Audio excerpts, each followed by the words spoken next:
Olá, sejam todos bem-vindos a mais uma edição do programa Canal Saúde, a sua revista eletrônica das noites de quinta-feira, com reprise aos domingos, tá?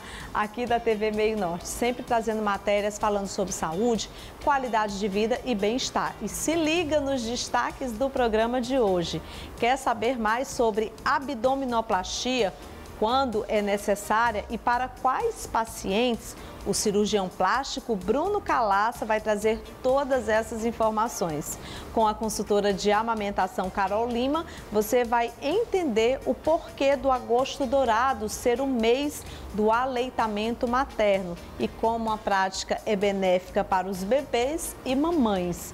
E a fonoaudióloga Maiana Magalhães vai estar abordando como as crianças com paralisia cerebral podem utilizar a coordenação muscular, a fala, a partir de técnicas da fonoaudiologia. Você sabe o que é endometriose? Famosas como Anitta, Larissa, Manuela são diagnosticadas com a doença. Então fica por dentro, porque tudo isso e muito mais você confere a partir de agora no programa Canal Saúde, que está só começando.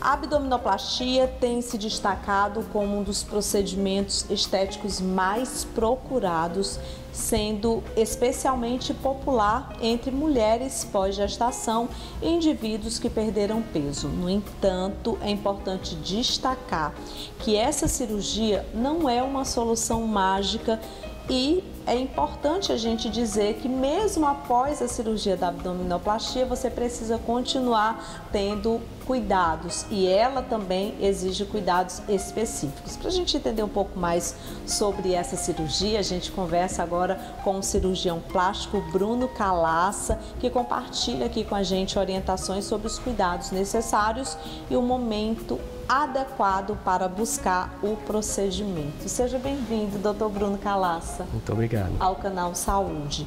Então, quais são os primeiros critérios e os principais critérios que um paciente deve atender para ser considerado um candidato adequado para a abdominoplastia? Bom, primeiramente a gente tem que imaginar que a cirurgia plástica, como tudo na medicina, tem que ter critérios, né? Você falou muito bem, nem todo mundo é candidato e o paciente também ele tem um papel fundamental no final da cirurgia, no resultado final da cirurgia. Por quê? Porque a gente divide responsabilidades. Na verdade, o cirurgião plástico não é mágico, ele produz resultados, mas isso depende muito mais da percepção, da responsabilidade individual do paciente. Então, além da indicação, o paciente tem que ter a ciência de que ele compartilha das mesmas responsabilidades que o cirurgião plástico. Então, hoje a gente conversa muito com os nossos pacientes e a gente explica que a gente consegue resultados maravilhosos desde que eles compartilhem dessa responsabilidade. Uma vez feita uma cirurgia de abdominoplastia, é preciso entender que ali existe um pós-operatório. Pós-operatório que é um pós-operatório que não é também algo que você diga que não vai conseguir. Eu falo isso porque eu fiz essa cirurgia plástica no final do ano passado, doutor Bruno, e teve uma coisa muito interessante. Eu tinha muito medo de fazer essa cirurgia e por muitos e muitos anos eu fiquei prolongando algo que eu poderia já ter feito há muito mais tempo, porque também tem muito isso, a questão da gente ter medo. É receio, medo, né? Não, o medo é comum. Em qualquer procedimento cirúrgico, o paciente, o medo, o receio é comum. Agora, a gente tem que ter ciência de que todo procedimento realizado por um profissional capacitado, por uma equipe capacitada, num hospital adequado, com estrutura adequada, diminui muito os riscos de qualquer intercorrência, de qualquer eventualidade, qualquer risco além daquele que a gente tem programado. Então, a cirurgia plástica realizada por um profissional adequado, por equipe qualificada, num ambiente adequado, num hospital adequado, ela tende a diminuir muito essas intercorrências. Sim. Então, o medo é comum, o medo é esperado, a ansiedade é esperada, mas a gente sempre coloca isso na cabeça dos nossos pacientes. A gente vai entregar o nosso melhor, a gente vai lhe entregar para uma equipe que vai lhe cuidar da melhor forma possível dentro de um espaço que é o melhor possível para aquela cirurgia. Então, a gente quando vai operar um paciente, a gente sempre explica que a cirurgia tem que ser feita com segurança e desde que o paciente se sinta seguro. Inclusive o Dr. Bruno Calassi, ele tem um grande diferencial. Ele só faz a cirurgia plástica naquele paciente que o procura se realmente houver essa necessidade. E é importante se destacar que quando você for procurar um cirurgião plástico, você vá atrás das referências desse cirurgião e se ele faz parte da Sociedade Brasileira de Cirurgia Plástica, a questão da ética, ela é fundamental. E eu acho que isso é muito importante, né, doutor Bruno? Sim, claro. Antes de qualquer procedimento com cirurgião plástico, você tem que primeiro se certificar de que aquele profissional é um cirurgião plástico. Hoje em dia, com a invasão de outras áreas, a gente tem muita gente se vendendo como cirurgião plástico, né, e sendo que, na verdade, não tem a capacitação. Então, cirurgia plástica é com cirurgião plástico, independente de ele ser... de o paciente escolher cirurgião X ou Y, ele tem que se certificar de que aquele cirurgião que ele está escolhendo, ele é capacitado, ele é habilitado. E hoje a formação do cirurgião plástico é uma formação muito demorada. São 6 anos de medicina, são 3 anos de residência em cirurgia geral, mais 3 anos de cirurgia plástica. Então, é uma vida inteira dedicada para você se tornar um cirurgião plástico. Então, demanda bastante tempo, demanda bastante esforço e muitos profissionais hoje se vendem como profissionais da cirurgia plástica sem ter percorrido todo esse caminho. E é preciso ter muito cuidado. Tem que se ter esse cuidado. Cirurgião plástico é cirurgião plástico formado em medicina, com 3 anos de residência em cirurgia geral, 3 anos de residência em cirurgia plástica. Esse é o cirurgião habilitado para realizar a cirurgia plástica. E é importante que a gente tenha realmente essa avaliação, é importante que a gente tenha essa autorresponsabilidade com a gente, porque no momento em que a gente fala, eu quero fazer uma cirurgia plástica, eu tenho vontade de fazer uma cirurgia plástica, a gente pode sim fazer, porque hoje, inclusive, a cirurgia plástica, ela é algo que todas as pessoas que se programam conseguem fazer. Inclusive, hoje a gente tem financiamentos para fazer cirurgia plástica, né, doutor Bruno? Não é algo inacessível, algo que você não consiga fazer, claro que dentro do planejamento de cada um, mas a gente está ali falando da nossa autoestima, e a autoestima, ela é muito importante para a questão do empoderamento feminino, é importante também para os homens também. A gente sabe que o número de homens que têm realizado cirurgia plástica são inúmeros, inclusive a abdominoplastia, que ela na verdade existem tipos diferentes, né? Tipos diferentes para indicações diferentes. Cada paciente é um paciente em especial. Por isso é que a gente sempre orienta. Todo paciente que vai se submeter a um procedimento cirúrgico, ele tem que passar por uma avaliação. Essa avaliação ela pode ser inicialmente à distância, mas antes do procedimento, ele tem que passar por uma avaliação presencial para a gente indicar o procedimento adequado. Cada paciente é um paciente e cada paciente tem a sua indicação. Então, existem as indicações de abdominoplastia em homens, existe a indicação em mulher também. Isso vai depender muito da deformidade, da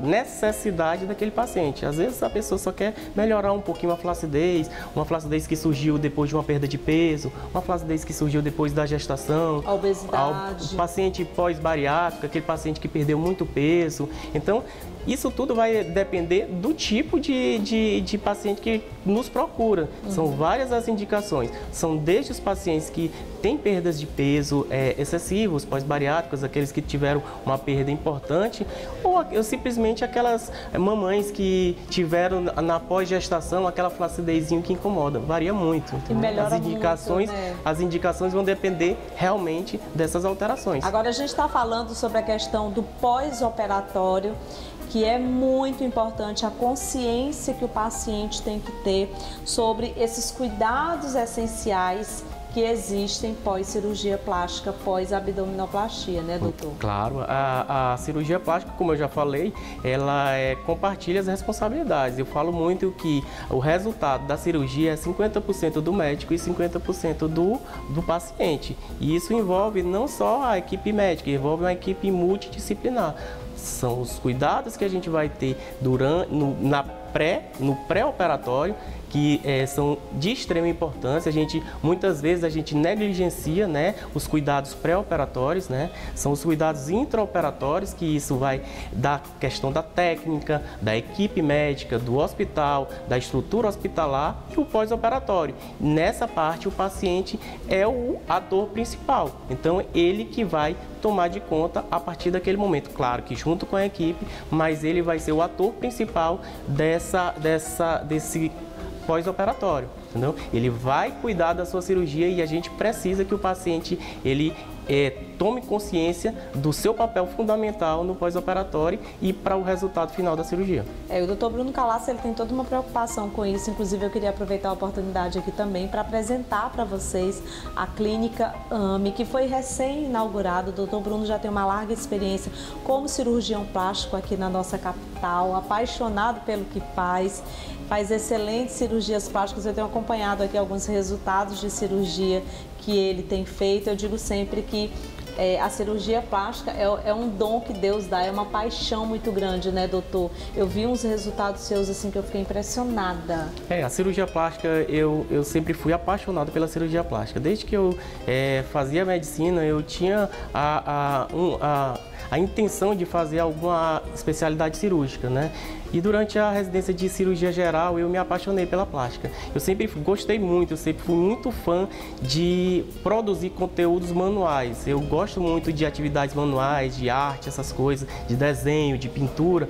E desde criança eu tenho uma habilidade, eu gosto de produzir isso, produzir manualmente as coisas. Então, durante a residência de cirurgia geral, eu aliei essa habilidade que eu tinha com esse desejo de fazer a especialidade. Então, acho que casou bem, casou essa habilidade que eu trago lá da infância, que eu desenvolvi durante a faculdade, durante a residência de cirurgia geral, e casou muito bem esse seu dom.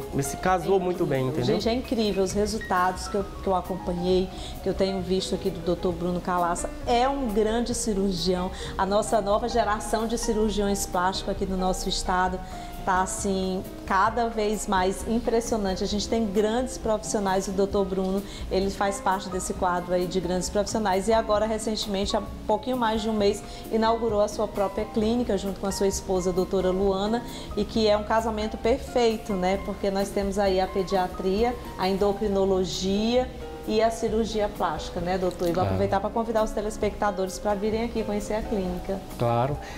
Assim, a gente fala muito que é um sonho realizado, né? Todo profissional, ele quer ter o seu espaço, né? Durante muito tempo eu trabalhei em outras clínicas, mas sempre com a expectativa de ter o meu espaço, de trazer mais conforto para o meu paciente, de dar uma atenção especial, um cuidado especial, dar um tratamento diferenciado.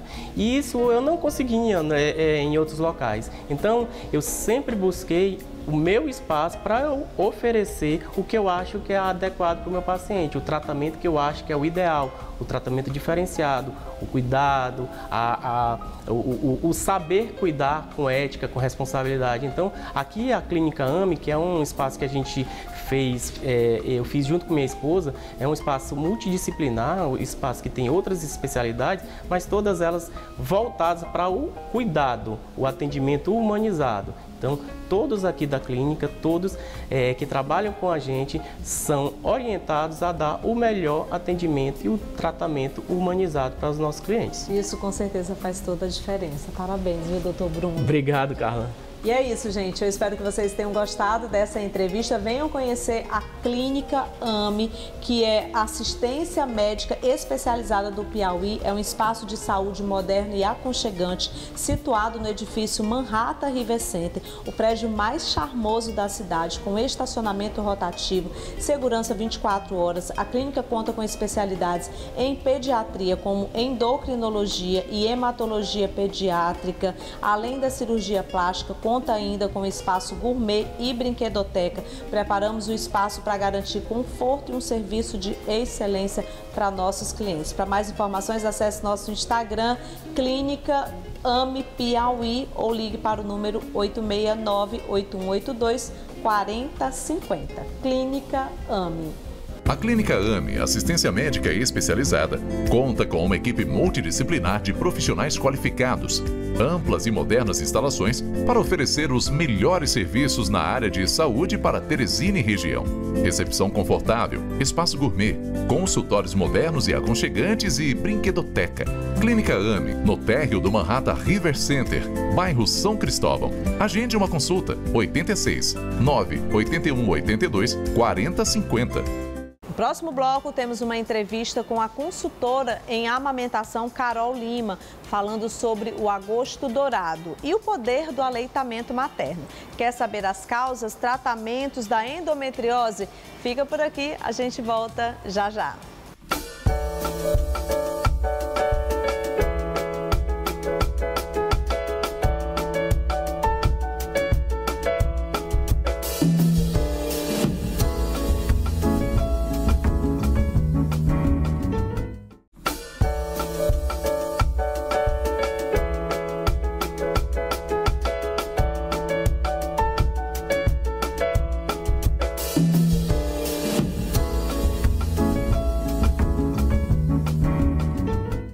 Agora vamos falar sobre o Clube A, o nosso parceiro que assina os cenários do programa Canal Saúde. O Clube A é composto pelas maiores empresas do mercado de arquitetura e decoração. São 8 lojas com atendimento especializado e personalizado. Aqui tem tudo que você precisa para a sua casa ou o ambiente corporativo ter ainda mais conforto. As grandes marcas estão aqui.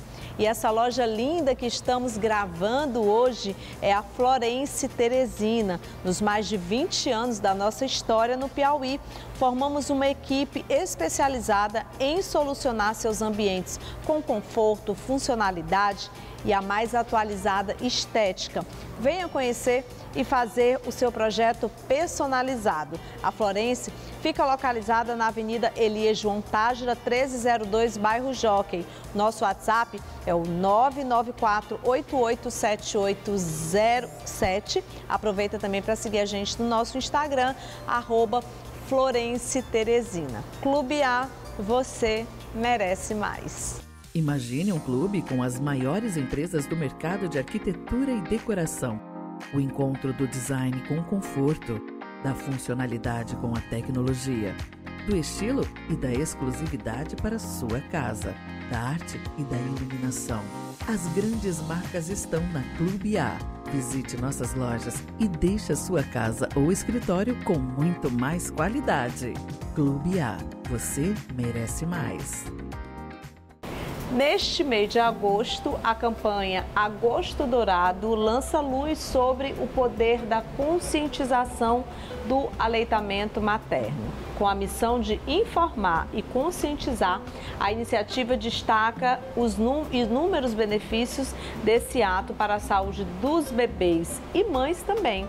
Os especialistas destacam que o leite materno é uma verdadeira fonte de nutrientes essenciais que fortalece o sistema imunológico dos bebês. Então, pensando nisso, trouxemos a consultora em amamentação, Carol Lima, para esclarecer algumas dúvidas sobre o ato de amamentar. Seja bem-vinda ao Canal Saúde, Carol. Obrigada.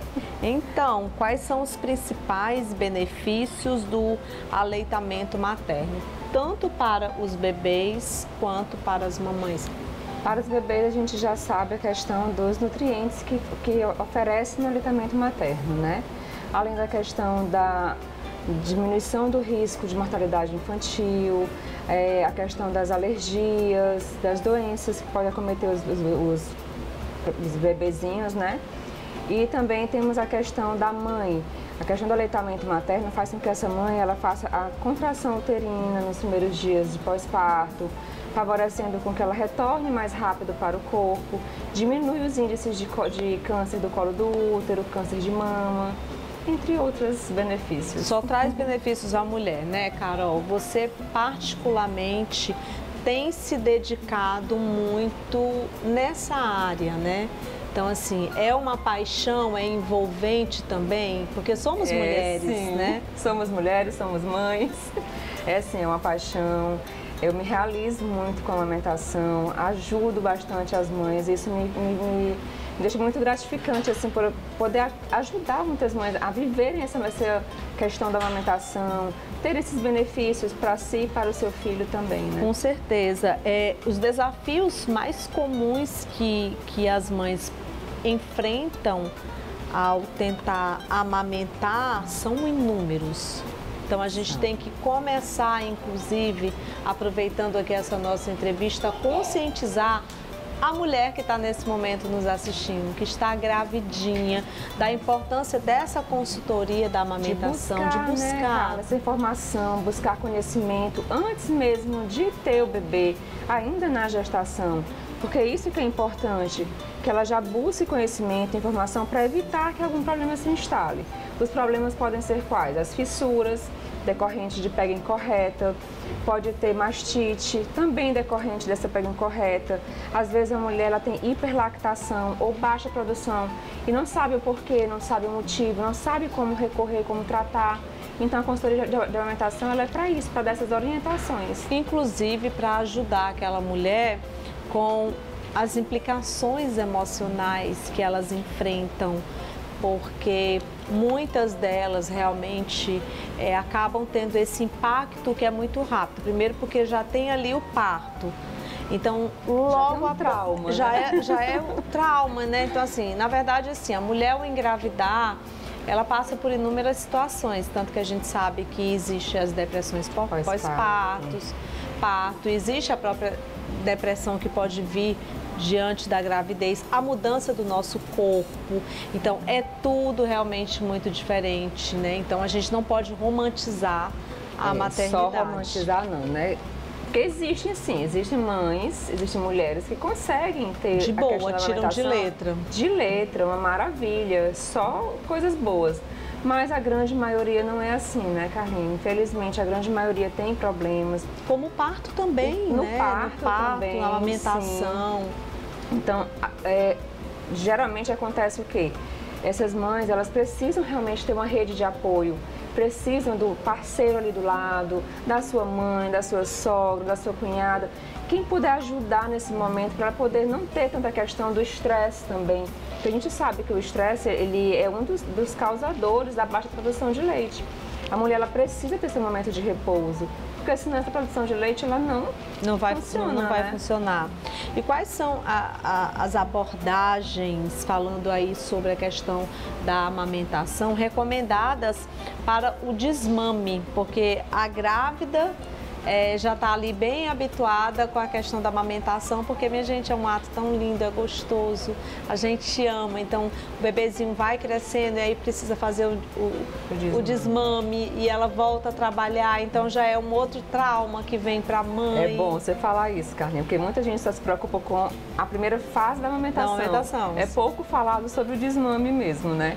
Então, a questão do desmame, a gente geralmente trabalha com 3 etapas. Primeiro, a gente vai fazendo o desmame diurno, a gente vai tentando diminuir esses mamados durante o dia, intertendo a criança com outras funções, com brincadeiras, outros alimentos a partir dos 6 meses. E aí, depois a gente passa para esse desmame noturno, que é o mais trabalhoso, né? Porque já associa muito a questão do acalento, de botar para dormir. O bebê, geralmente, ele procura realmente a mama como acalento, né? Como um suporte. O cheirinho da mamãe. E terceira etapa seria o que realmente? O apoio, como a gente já falou, a rede de apoio. Porque é importante que tenha uma ajuda a mais. Porque o bebê, ele sente o cheiro da mãe, ele sente o cheiro do leite materno. Então é mais difícil essa mãe fazer o desmame sozinha. Com certeza. Ela vai precisar de uma ajuda realmente.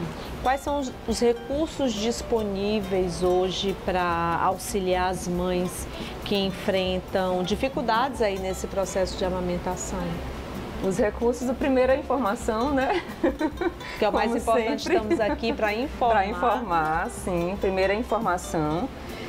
Segundo, a gente tem que saber quais são essas intercorrências, o que está acontecendo, para poder buscar uma ajuda, saber como ajudar. Hoje em dia, graças a Deus, o mercado da amamentação tem crescido muito, Carlinhos.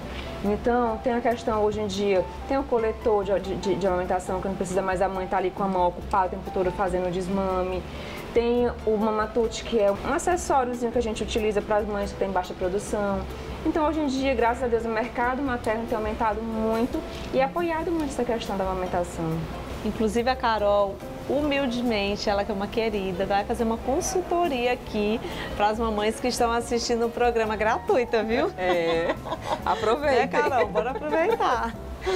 Vamos lá, uma das primeiras coisas que me perguntam muito, uma das maiores dúvidas, né? E uma das maiores causas de intercorrência da amamentação é a questão da pega correta. Então vamos lá com as diquinhas que são fundamentais. Primeira questão, a gente tem que apoiar sempre o bebê com a barriguinha voltada pra gente. Ela tem que estar sempre alinhada com o nosso corpo. Então, ó, apoia bem a coluna. A cabeça do bebê é sempre na curvatura do nosso braço. Isso aqui na posição tradicional. Aí a gente vem, ó, a mãozinha é sempre em C, para poder fazer o quê? Apoiar a mama, para poder oferecer essa mama para o bebê. A gente vem, aperta, fazendo como se fosse um sanduichinho mesmo, tá? Na mama. Vem, estimula, triscando esse mamilo na boca do bebê. Fazendo isso, ele vai abrir, porque é um estímulo. Então, na hora que ele abrir a boca, a gente vai fazer com que ele abocane o máximo possível dessa areola. E agora me diz uma coisa, Carol, quando o bebê, por exemplo, ele fica assim, ele não fica aceitando de jeito nenhum, não é bom forçar? Não, não é bom forçar. Na verdade, ele pode estar incomodado com alguma coisa. Geralmente, quando o bebê está rejeitando a mama, ele está querendo arrotar, tá algo incomodando ele. Geralmente é um arrotinho querendo subir. Então a gente faz o que? A gente levanta o bebê, muda a posição, tá? Muda a posição, a gente já pode fazer o quê? Já levamos ele, geralmente na hora que eleva o bebê, ele já arrota. E aí já passa o incômodo. A gente vem tudo de novo. Ou podemos mudar a posição. Ele pode estar incomodado com a posição. Então a gente vem. A gente precisa respeitar o bebê também. O bebê, porque quando chora é porque tem alguma coisa acontecendo. Tem algo errado. É a forma que ele tem de se comunicar, né? Se tem algo incomodando, ele não tem como falar e dizer. Ele não chora à toa. Ele não chora à toa. Tem algo incomodando esse bebê. Então a gente pode também mudar a posição, ó. Na posiçãozinha invertida. Geralmente, bebês que têm probleminhas com refluxo ou com essa questão dos arrotos frequentes durante a mamada, a gente também pode usar a posição cavalinho também, que ela é muito boa para bebês que têm esse probleminha de refluxo, que também faz o mesmo movimentozinho e vem apoiando. Olha que lindo, gente. Dá vontade de ter um bebezinho, né? Carol, as empresas e a sociedade, elas podem oferecer suporte e incentivo às mães que desejam amamentar? Deve, né, Carla? Esse mês de agosto, graças a Deus, assim, muita gente, muitas empresas estão apoiando cada vez mais essa questão da amamentação, inserindo o quê? Inserindo umas salas de amamentação nos locais de trabalho, permitindo que essa mulher consiga fazer a ordenha ou manual ou com aparelho, né? E um frigobarzinho para poder estocar esse leite no trabalho, para quando chegar em casa ter uma oferta maior para o seu filho. E aí eu acho que quanto mais a gente puder implementar essas políticas públicas dentro dos órgãos, as empresas precisam ter essa consciência, realmente, né? essa visão. E isso realmente é muito importante. Inclusive agora no mês de agosto, eu estou secretária municipal de políticas para mulheres. Nós temos um importante prêmio em parceria com a SENDEC, na Prefeitura de Teresina, que é o prêmio Tereza Cristina. É um prêmio que trabalha justamente a questão de como as empresas veem as mulheres no mercado do trabalho dentro dessas empresas. O que essas empresas estão fazendo para as mulheres? O que essas empresas estão oferecendo a essas mulheres?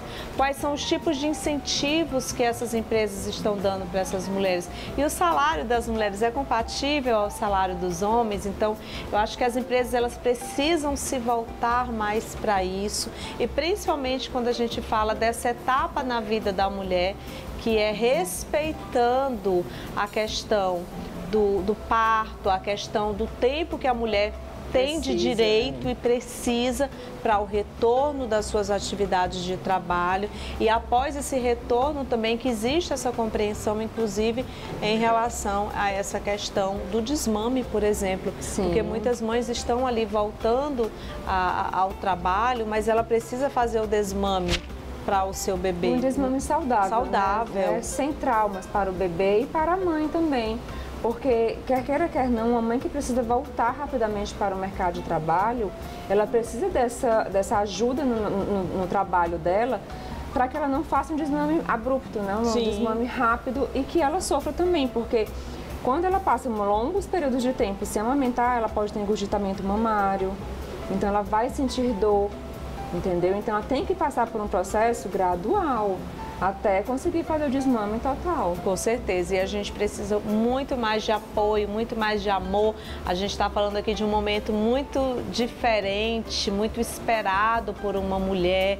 Muda tudo, muda o nosso É único, corpo. né? É único, sabe? Assim, é um momento muito único, é um momento muito especial, um momento que a mãe tem o seu filho, tem a sua filha, tem o seu bebê ali, é aquele momento de muita espera. E a amamentação é um momento realmente que pode ser maravilhoso para aquela mulher, mas que pode ser não muito bom para outras mulheres e que pode ser algo realmente bem difícil.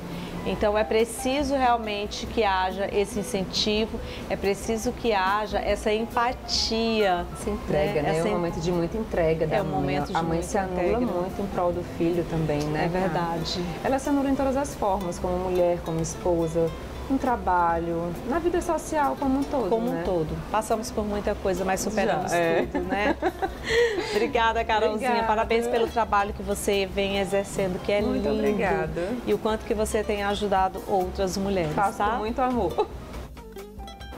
Já já vamos ter uma entrevista com a fonoaudióloga Maiana Magalhães, que vai trazer as técnicas utilizadas para que uma criança com paralisia cerebral tenha sua fala resguardada. Notícias de saúde no Piauí, no Brasil e no mundo, você confere aqui daqui a pouquinho, depois do intervalo comercial. A gente volta já já.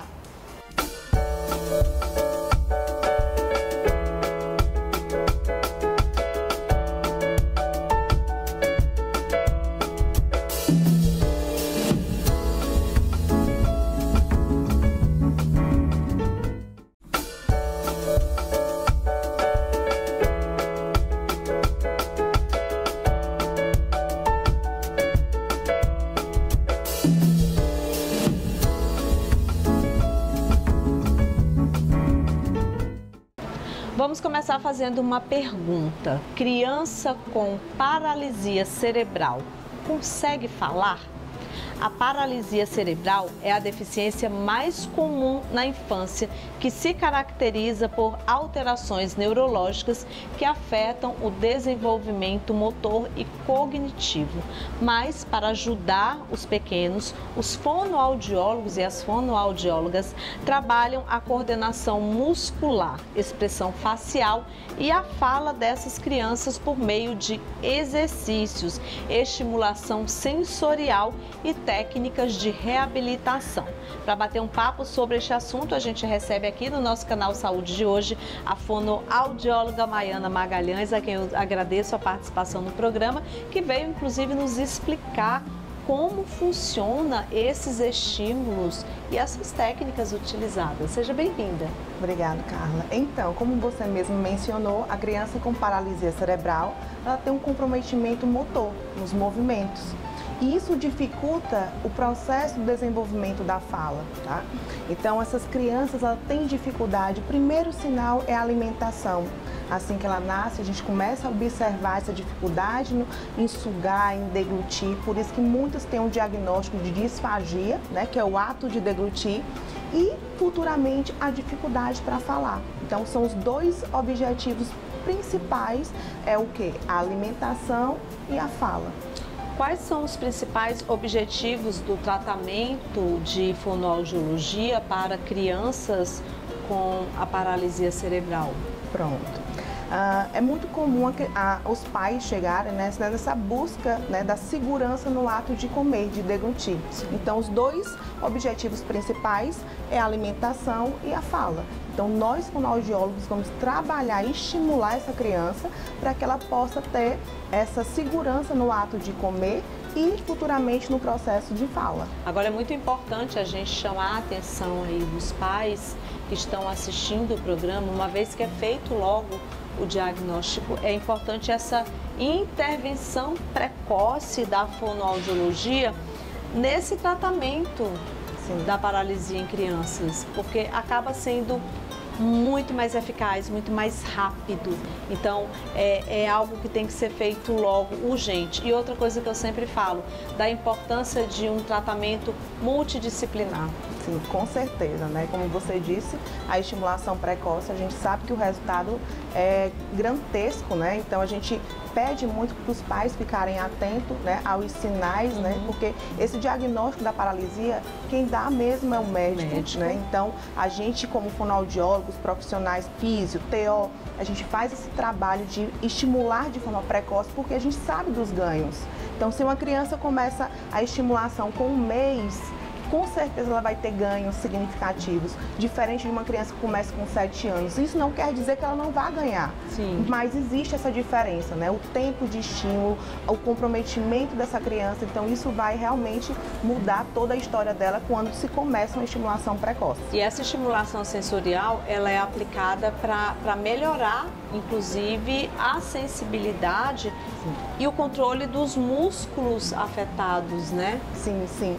É muito comum essas crianças terem uma hipersensibilidade ao toque. Então, nós precisamos desensibilizar essa face, né, essa cavidade bucal, né, intra e extraoral, para que a gente consiga ter acesso, né, a essa parte dos músculos, língua, lábios, bochecha, para que a gente consiga realmente fazer um trabalho eficaz, ter um resultado. Então, termina que a gente utilizando várias técnicas de estimulação tátil, térmico, gustativo, para poder desensibilizar essa musculatura e conseguir um resultado. Isso é feito através de exercícios fonoaudiológicos, né, que são frequentemente usados para fortalecer esses músculos, né? Sim, sim. É aquela, eu digo muito para os pais, quando você tem um tratamento que é periódico, né, que é constante, a gente consegue ter um resultado. Então, a gente usa várias técnicas, tá? A gente tem várias abordagens. Eu utilizo o método Padovan, né, como terapia ouro, tratamento ouro, para que essas crianças consigam desenvolver essas funções, né, aprimorar essas funções. E melhorar, inclusive, a questão da articulação. Sim, sim. Então, quando a gente pensa na articulação da fala, a gente tem que pensar nas funções também. Sim. A gente precisa dessa respiração, né, que é uma dificuldade que eles têm de soprar, né? Eles têm algumas características, a maioria, eles têm um respirador bucal, então a gente precisa trabalhar essa respiração, a gente precisa trabalhar esse músculo de boca, porque muitos também têm hipotonia, né? Eles não conseguem ter esse movimento sincronizado dos músculos da face. Então, nós precisamos fazer esse estímulo, estimular essas funções para que eles consigam fazer essas articulações. E aí, quais são os sinais que vocês observam de progresso, né, observados aí durante esse tratamento, desse tratamento de uma criança com a paralisia através da fonoaudiologia? Bom, isso é interessante, porque preza muito a questão cognitiva da criança, né? Esse aprender da criança. Então, quando a gente começa a fazer uma estimulação e com o tempo você começa a ver resposta, a criança começa a ter intenção de imitar, ela tem intenção de vocalizar, né? Ela começa a deglutir com eficiência, porque tem os testes para isso, né? A gente começa a ouvir os balbucios, que é algo tão esperado pelas famílias, ouvir o filho falando, né? Então, a gente começa a observar os movimentos musculares da face, correspondendo aos exercícios que a gente faz dentro da terapia. Maravilha, né? Então a gente já vê os avanços e eu acredito muito, e eu falo sempre que quando a gente procura os profissionais corretos, preparados para fazer um tratamento que a gente sabe que é um tratamento a longo prazo, é um tratamento que mexe com toda uma família. É preciso que nesse momento todo mundo esteja muito conectados, tanto com a equipe multiprofissional, a família também. É um momento realmente que você precisa estar entrelaçados, todo mundo, para que tudo consiga sair da melhor forma possível. Sim, a família é a base de tudo, né? Então, quando a gente orienta os pais a fazer a postura, de como é que você deve conduzir o alimento, de como é que você deve estimular em casa, é porque a gente sabe da importância do papel deles, né? A gente não consegue evoluir nenhuma criança sem a mãe, sem o pai. Então, é importante sim esse momento da família, como você disse. Isso faz toda uma diferença, né? Obrigada, viu, Maiana, pela entrevista, pelo seu trabalho também. Eu tenho um carinho muito especial pelos fonoaudiólogos que fazem um trabalho mesmo. Nossa, se a gente for parar para pensar aqui, os campos de atuações de vocês são muitos, né? Então, vocês trabalham em inúmeras áreas, inclusive na área da comunicação também, com a Nossa Voz, e cada vez mais mostrando aí a importância desses profissionais dentro da área da saúde para o fortalecimento dos tratamentos, né, dos recursos que são tão importantes. Então, são profissionais que ajudam muito, inclusive na área médica. Eu recebo vários médicos aqui que falam muito da importância de uma equipe multiprofissional. E aí a gente fala da importância do fonoaudiólogo, da psicóloga, da nutricionista, terapeuta, nutrólogo. Então, assim, são várias outras especialidades que somam. Sim. E isso faz uma diferença danada na vida da gente, né? Muito. Obrigada, viu? Obrigada a você. Seja sempre bem-vinda aqui ao nosso programa Canal Saúde.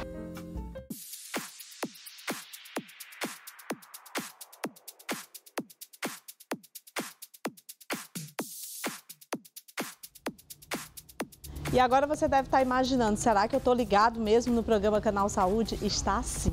Nós invadimos aqui a Audi Center Teresina para falar de uma super novidade para vocês profissionais da área da saúde e profissionais que assistem aqui ao nosso programa Canal Saúde. O Canal Saúde hoje está na Audi para falar de uma super novidade que é o programa Audi Signatura. Eu estou aqui com o Siqueira, que vai dar todas as informações para a gente. Seja bem-vindo ao Canal Saúde, Siqueira. Me conta essa novidade, hein?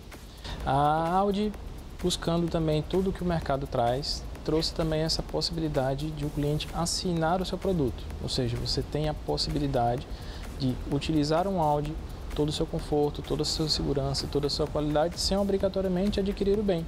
Você pode fazer um programa de assinatura. Dentro desse programa de assinatura já vai estar incluso toda a despesa geral do carro. Então, despesas com emplacamento, despesas com revisões, fica tudo por conta da Audi.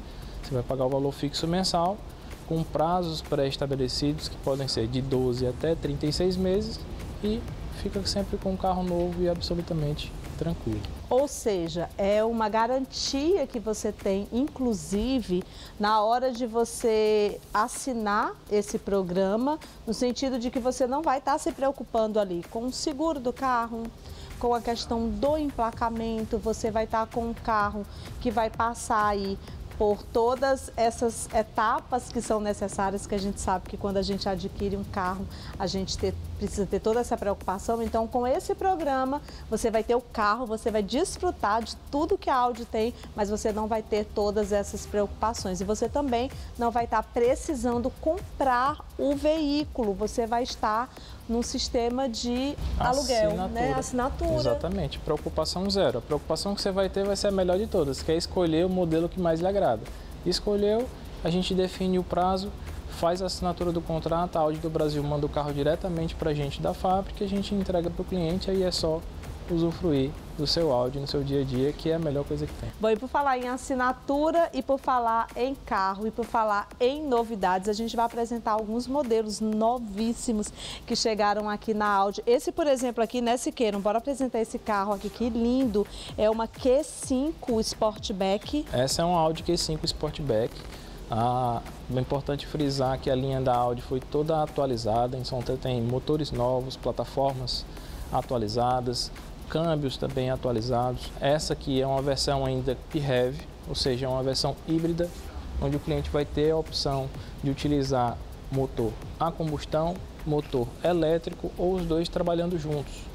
Para você ter uma ideia, Carla, o cliente ele consegue rodar até 50 km usando apenas energia elétrica, usando apenas o motor elétrico, que é o que a grande maioria das pessoas usa no dia a dia. Então, para a grande maioria dos consumidores, você não vai gastar nem combustível. E se houver necessidade, é um carro que vai conseguir utilizar os dois motores, entregando aí uma média de 20 a 22 km por litro de consumo.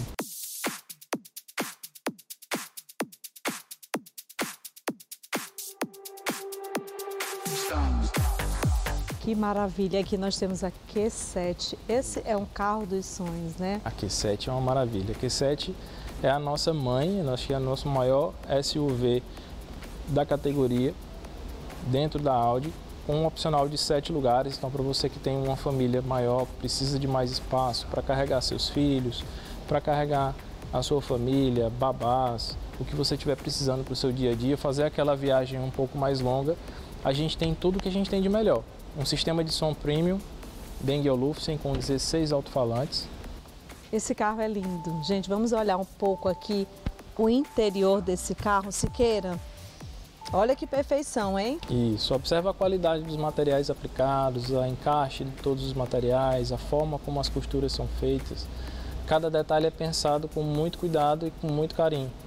Então entrega realmente muita qualidade. E aqui ele também tem um detalhe que nós mulheres em particular amamos. Teto solar, que é lindo demais e que deixa o carro muito mais robusto, muito mais bonito. Olha, eu sinceramente, gente, já estava pensando em adquirir um carro, mas agora com esse programa Audi Signature, eu vou fazer essa assinatura e vou poder escolher qualquer um desses carros aqui para poder eu estar aí, ó, aproveitando bastante. Então faça como eu, aproveita para visitar a Audi Center Teresina, conhecer um pouco mais desse programa. A gente vai deixar aí essa super dica para você que está assistindo agora o nosso programa Canal Saúde. Vem na Audi, faça a assinatura do seu carro e saia aí com a Audi, essa marca que é uma referência no mundo e que com certeza você pode ter o seu também.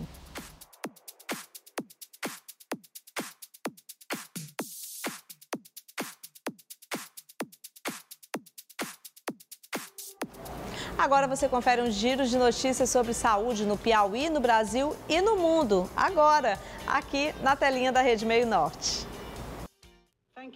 Os medicamentos tradicionais podem atenuar as deficiências no acesso aos cuidados de saúde, mas só têm valor se forem utilizados de forma adequada, segura e, sobretudo, com base em evidências científicas. A afirmação foi feita pelo diretor-geral da Organização Mundial da Saúde nesta quinta-feira, na abertura da primeira cúpula de medicina tradicional. Através desta cúpula e do Centro Mundial de Medicina Tradicional da OMS, a organização está trabalhando para construir evidências e dados para informar políticas, padrões e regulamentos para o uso seguro, econômico e equitativo da medicina tradicional. A OMS define medicina tradicional como conhecimento, habilidades e práticas usadas para manter a saúde e prevenir, diagnosticar e tratar doenças físicas e mentais. Embora a eficácia de muitos tratamentos não tenha sido comprovada cientificamente, a entidade afirma que é importante enfrentar o fato de que os medicamentos tradicionais são amplamente utilizados. É importante entender quais são os ingredientes dos medicamentos tradicionais, por que eles funcionam em alguns casos e como podemos melhorar seu uso. E o mais importante, temos que entender e identificar quais medicamentos tradicionais não funcionam. A cúpula de 2 dias está sendo realizada à margem de uma reunião dos ministros da saúde do G20 na Índia, onde o Centro Global de Medicina Tradicional da OMS foi lançado 2 dias antes. Uma Corte Federal de Apelações nos Estados Unidos impôs limites ao uso de uma pílula abortiva amplamente comercializada no país, mas a decisão ficou em suspenso enquanto a Suprema Corte decide se analisa o caso. Tomada por um painel de 3 juízes da Corte de Apelações do 5º Circuito, com sede em Nova Orleans, no estado da Louisiana, a decisão limita o uso da mifepristona às primeiras 7 semanas de gravidez, em vez de 10, e proíbe a distribuição pelo correio. A decisão também pede que a pílula, utilizada em mais da metade dos abortos nos Estados Unidos, seja receitada por um médico. Apesar da sentença, o medicamento vai ser mantido no mercado por enquanto. Apesar do uso prolongado e da validação médica no país, grupos anti-aborto tentam proibir a mifepristona, alegando falta de segurança. Essa é a mais recente disputa na batalha pelos direitos reprodutivos nos Estados Unidos. O caso resulta da decisão de um juiz conservador de um tribunal distrital do Texas, que inicialmente proibiu o uso do medicamento.